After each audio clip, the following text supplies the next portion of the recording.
Hi friend, আমি সৌম্যদীপ মাইতি। আপনারা সবাই দেখছেন আপনাদের প্রিয় YouTube channel Bangla all in one. আজকের টপিক চণ্ডীমঙ্গল আগেরটি খণ্ড, মানে প্রথম খণ্ড। কারো মতে এটা দুটি খণ্ড, কারো মতে আবার চারটি খণ্ড, এটা ডাউট আছে। তবে বিপিএসসি বা বিআরসির মধ্যে কিন্তু এর দুটি খণ্ড, ঠিক আছে। তো যাই হোক, তো বিপিএসসি টায়ার পড়তে আগেরই খণ্ড আছে, ঠিক আছে। এটা প্রথম খণ্ড। তো চণ্ডীমঙ্গল থেকে আজকে আমি প্রশ্ন করাবো, আর সেটা কিন্তু এসএসসিতেও এই চ্যাপ্টারটা ইম্পর্টেন্ট আছে, মানে মুকুন্দ চক্রবর্তী থেকে। তো আমাদের হচ্ছে নতুন ব্যাচ শুরু হয়েছে, দুটো ক্লাস হয়ে গেছে অলরেডি।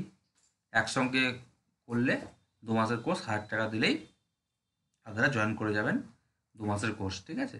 আমরা শুধু ম্যাথ বাদে বাকি ইতিহাস, ভূগোল, জেনারেল নলেজ সবই করাবো। তো এগুলো আমাদের সেট বিভিন্ন জায়গা থেকে জোগাড় করা হয়ে থাকে, বিভিন্ন বই থেকে বা নিজের নোটপত্র বানানো হয়ে থাকে। তো সেখান থেকে আমরা কিছুটা শেয়ার করছি, সব দেবো না, কিছুটা আমরা শেয়ার করছি।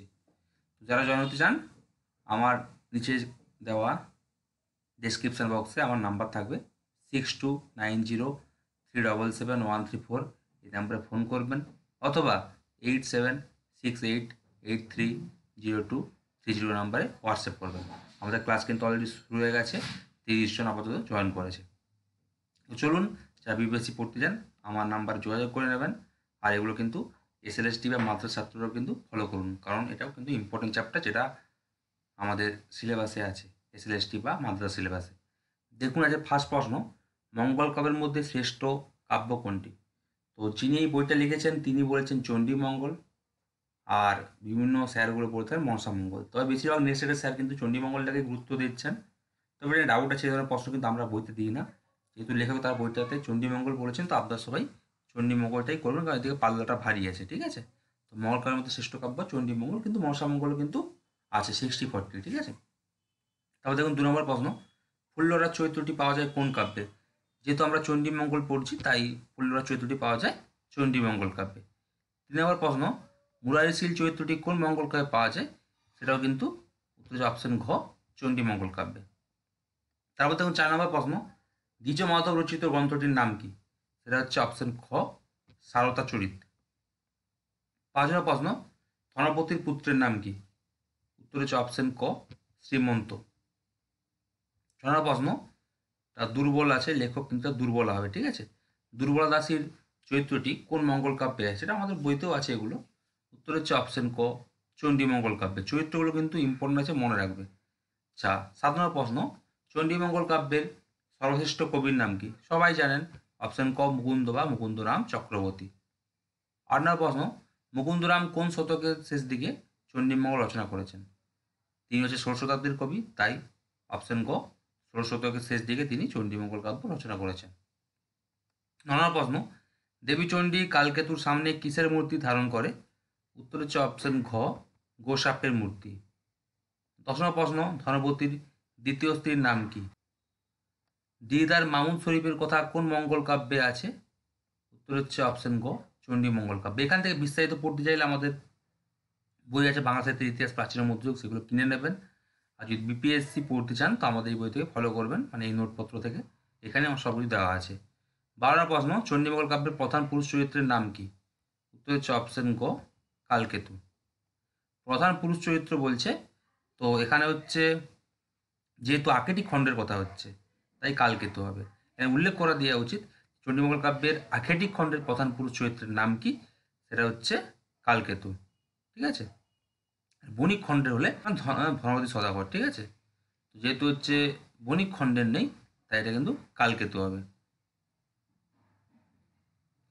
তাই আমার প্রশ্ন, চণ্ডীমঙ্গল কাব্যের পুরুষ চরিত্র কোনটি? দেখুন, এখানে বলে দিয়েছে যে চণ্ডীমঙ্গলের পুরুষ চরিত্র কোনটি। চাঁদ সদাগর, এটা কিন্তু এখানে চণ্ডীমঙ্গলে মনসামঙ্গলের চাঁদ সদাগর থাকলেও ধনপতি সদাগর। আর ইছাই ঘোষ, লাউ সেন, এগুলো তো ধর্মমঙ্গল কাব্যে আছে। উত্তর হবে অপশন গ, শ্রীমন্ত। 14 প্রশ্ন, লহনা এবং খুল্লনার কাহিনী আছে কোন মঙ্গল কাব্যে?